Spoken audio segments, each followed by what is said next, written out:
So I've been making a game. It's been going pretty smooth. No. What? How?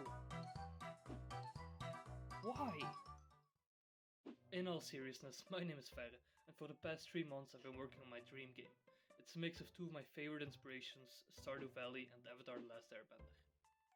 The game is called Summit of Elements, and in this game you work on a farm in a small town, much like you do in Stardew Valley. But instead of using your traditional tools to chop down trees, mine ores, or even fish, you'll rely on elemental abilities. For example, you will be able to use your earthbending to extrude a rock out of the ground that will strike a tree, while for fishing you would use your water abilities to guide the fish out of the water. And it's not just you. Everyone in town has their own unique abilities that tie into their daily lives. For example, a miner might use his earth abilities to explore caves, while a blacksmith uses his fire abilities to heat his oven. I have so much more planned for the story and game content, but I don't want to give away too much just yet. Instead, let me show you what the last 3 months of development have led to. I won't go into too much detail, but I'll talk about what I've worked on so far while showing you some gameplay footage. I started like any other project, with some basic player movement. Getting the running and walking animations working was the first step. Once that was done, I moved on to implementing abilities. Since this is a farming game, it's essential to be able to till the soil before planting crops, so that became the first ability I added.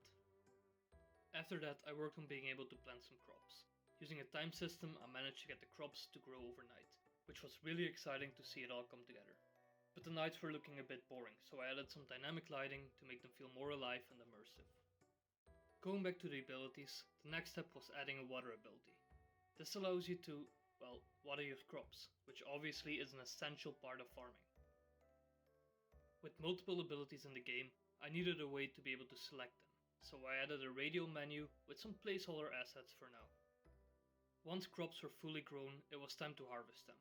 So I decided to make an air push ability which spews out a bunch of air particles in an area, and every crop within that area has a chance of being harvested every so often. The next step for me was to bring some life into the scene, so I made it so trees can be planted and grow naturally over time. Of course you'll want to be able to cut down trees and mine rocks, so I turned those into abilities as well. Like the other abilities, they still need some proper animation and effects, but I'll handle that once I finalize the character design. Chopping down trees obviously gives you items, and those items need to be stored somewhere. That's where the inventory system comes in. I'm really happy with how it turned out. The art for this was all done by a pixel artist named Kenmi, link in the description if you're interested. Most recently, I added NPC schedules. NPCs can now move from one place to another, even across different scenes, based on the time of day, season, or even specific days. It makes the town feel a lot more alive and dynamic. Finally, I added a save system so all of your progress, whether it's crops, trees, or NPC locations, gets saved and restored. This was actually one of the quickest systems to implement, considering I needed to save data between scenes anyway. But nonetheless, it's a huge step forward for making the game feel complete. There's still a ton of work to be done, but I'm happy with the progress I've made so far. I know the bending abilities still need to feel a lot more satisfying, and things like screen shake or impact effects will go a long way. But I'm saving that for when I do my first polishing phase. To end this devlog, I wanted to implement a big feature together: crafting, so let's dive into that. For the crafting system, I had a few different approaches to choose from. The first option was the all too familiar Minecraft crafting system, where players memorize every single crafting recipe and then place them in some sort of crafting grid.